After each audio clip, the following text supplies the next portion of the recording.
what your country can do for you. One giant leap for mankind. Welcome to History with a Twist. Why, Peter, you look dashing today. Thanks, Adam. Just keeping up with the times. Get it? Right then. On to the show. Welcome back, ladies and germs, to the first ever episode of History with a Twist. We're not coming back from any commercial breaks.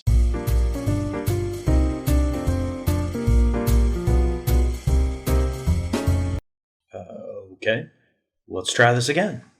Welcome to the first episode of History with a Twist. That's right, Adam. And seeing as this is the pilot episode and we're trying to get ratings and we just had to do another take, we have a lot of ground to make up. How can we do takes if this is live TV? The magic of television, my dear boy. Pressing on. As you may or may not, probably not, know, this is the show where we pull people from, you guessed it, no, not the audience, famous people in history. Hopefully pulling them out of their places in time won't alter history too much. But for the sake of you, the viewer's entertainment, we are willing to take that risk and handle all the necessary complications brought about by the laws of the Roman Senate. We say that because today, yes, our contestants come from none other than ancient, well, for them, present Rome. And I'm just going to cut in here with special thanks to our sponsors, Trendy Togas. Wow, is that an ad I hear, Adam? Surely we're not at the point of selling out to the corporate bigwigs. Well, Peter, you know we wouldn't advertise this unless we actually used it. Believe it or not, I use Trendy Togas every single day. They're super easy to put on and super stylish. They also get delivered right to your door. Really? Absolutely, Pete. Wow, sounds absolutely thrilling, Adam. And I'm really glad to hear that you're not just lying about using this product just so we'll keep getting sponsorship offers. I would never do that. Okay, moving on. Oh, wait, I'm sorry. I had the sponsor's name wrong the whole time. It's actually Terry's Togas. Please still pay me. Indeed, Adam, indeed. I'd like to welcome to the stage two men who need no introduction, Mr. Julius Caesar and Emperor Constantine I, both important people in Roman history. As you know, folks, the history of ancient Rome began in the 8th century BC.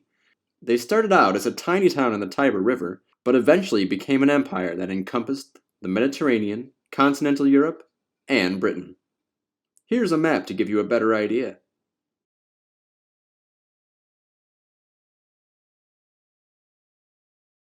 Anyways, that is the basis for today's show. Contestant number 1, tell us a little bit about yourself. Well, I consider myself a jack of all trades. What haven't I done? A decorated victorious military general and great emperor of Rome, I turned Rome's republic into an empire.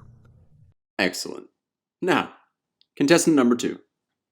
Also an emperor of Rome, one of the last great emperors of Rome, beginning in 324 AD. At the Council of Nicaea in 325, I made Christianity Rome's official religion and moved the capital to the Greek city of Byzantium and renamed it Constantinople after, well, me. Why would you move the capital of current Rome to Greece? It's called Rome. We are Romans. Now, Caesar, this is a friendly game show. All right, folks. Today, we are going to see how much these two actually know about their own history. Here we go. First question. Around 509 BC, when the last of the 7 kings of Rome, Tarquin the Proud, was overthrown by Lucius Junius Brutus, what did Rome become? Mr. Constantine. What is republic? Wrong show, but yes. A republic is correct, which has a system of elected magistrates and other representatives. I knew that. Well, you need to buzz in next time. Pressing on. Rome gradually gained more land by subduing the other peoples of the Italian peninsula, However, in the 3rd century BC, Rome was about to face a more formidable foe. Now, this is a two-part question. For double points, who was this formidable foe, and what was this turn of events called? Carthage and the Punic Wars. I was told this bedtime story of Rome's great victories as a boy. And that is correct. The Punic Wars were 3 major conflicts between the Romans and the Carthaginians. Although the Carthaginians put up a good fight in the Second Punic War, and they made great efforts to conquer Rome through Lower Europe, their supplies dwindled and they were pushed back to defend Carthage herself. That's right, Adam. Followed by the 3rd and final war in 149 BC, the last and final attack by Rome, which brought about the end of the threat of Carthage and the rise of the Roman Empire. Well, it looks like at the beginning of the rise of the Roman Empire, the score is Caesar 2, Constantine 1. Now on to our Say Anything question. If you can tell us something that happened next that's vital to Roman history, you get a point. Constantine. Connie. Can I call you Connie? Constantine is so tough to say. No, you may not. Alrighty then. What's your response? Rome's foolish early military conquests led to a struggle within Rome herself and a disturbance within the Senate, which led to the social war of the people of Rome and conflicts of power between Marius and Sulla, and the ultimate joust for power in Rome. After Marius' death in 86 BC, Sulla once again marched on Rome, bringing with him a reign of terror and the end to the Roman Republic. That was quite the detailed response, but nonetheless correct. 1 point to Constantine. Now, one of my favorite parts of the show, it's time for the Rapid Rewards Round. Whoever can write down more inventions and innovations from the Roman times gets the point, as well as additional points for every word they have written. But if both of you have the same answer, it's a wash. You have 10 seconds. Go.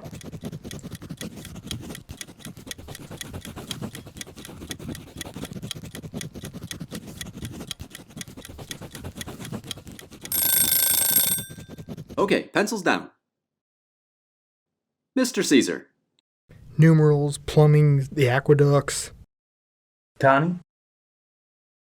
Okay, concrete, plumbing, the first bound book, the aqueducts, and the postal service. Of course. The Papyrus Codex was my idea. Shouldn't I get that point? Sorry, that's not how it works. So, the score is Caesar 3, Constantine 5. What a close game. All right, on to the next question.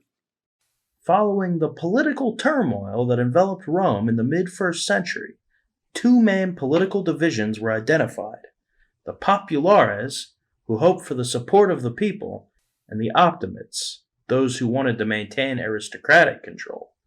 The first triumvirate was formed. Can you name the 3 people? Me. Yes, Caesar. Go ahead. No, I mean me, as in I formed the first triumvirate along with the 2 most powerful people in Rome, Marcus Licinius Crassus and Gnaeus Pompeius Magnus. And not to toot my own horn, but we pretty much ruled Rome, as long as we could agree until Crassus's death, after which Pompey and I fought for power. However, after conquering Gaul, and to avoid being stopped by Pompey, I invaded Rome myself, and with the Battle of Pharsalus and other campaigns, I destroyed the leaders of the Optimates and was preeminent over Rome. No way was I getting that wrong. And that sound means we are out of time. Let's tally up the scores. That last answer gave Caesar 1 point, but it wasn't quite enough to pull him to the lead. The final score is Constantine 5, Caesar 4. At 2, Constantine. Catch us next time for the History of Rome Part 2, where our winner Constantine will take on a new mystery guest. See you next time, folks. Bye-bye.